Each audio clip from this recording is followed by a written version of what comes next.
ఏంది సార్ జరిగింది? రాత్రి ఎన్ని గంటలకు తీసుకెళ్ళారు?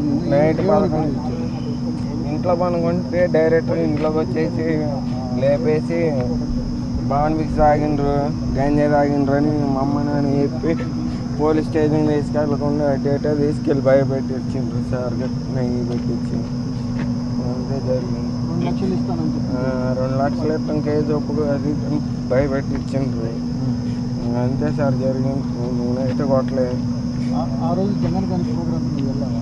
మేమైతే స్టార్టింగ్లో చూసాం కానీ దెబ్బ జరిగిన చోటు కాడ అయితే లేము సార్. మీకు 300 ఇస్తా అంటే మేము వెళ్ళి వచ్చేసాం. వచ్చేసాక దెబ్బ జరిగింది మాకు కూడా తెలియదు సార్. ఆ స్కూల్ దగ్గర ఎవరు కొట్టిండ్రు మాకేం తెలిసి మేము ఆ స్కూల్ దగ్గర కూడా లేదు సార్. ముఖ్యంగా నన్ను ఇరికిచ్చారు ఈ కేసులో. రియల్గా ఎవరు కొట్టారు వాళ్ళని ఏం చెప్పారు? వాళ్ళని పట్టుకోకుండా మమ్మల్ని పట్టుకోండి, మేమేం చేస్తాం? పనికి వెళ్ళే వాళ్ళు మమ్మల్ని పట్టుకుంటాం.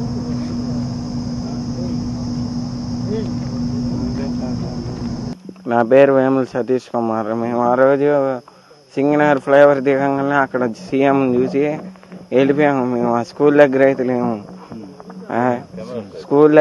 లేము. మేము మీరా గారు కొట్టింది అది అని బెదిరించి పోలీసు వాళ్ళు నైట్ 11ంటికి మా అమ్మ మా అందరినీ తీసుకెళ్ళి పోలీస్ స్టేషన్లో భయపెట్టారు. మా ఫ్రెండ్స్ని నన్ను అందరినీ తీసుకెళ్ళి.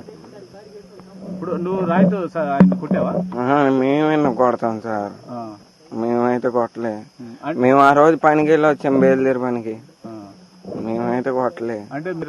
అసలు నేను లేని కూడా లేను సార్. ముఖ్యంగా ఇప్పుడు పోలీసులు తీసుకెళ్ళి ఏం చెప్పారమ్మా? ఏమన్నారు నిన్ను? నిన్న అయితే అటు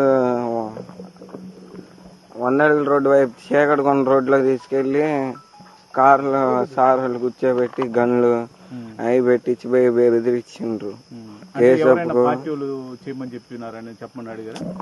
ఒకసారి 3 స్టార్ సార్ అయితే 2 లక్షలు ఇస్తాం కేసు ఒప్పుకొని భయపెట్టించారు.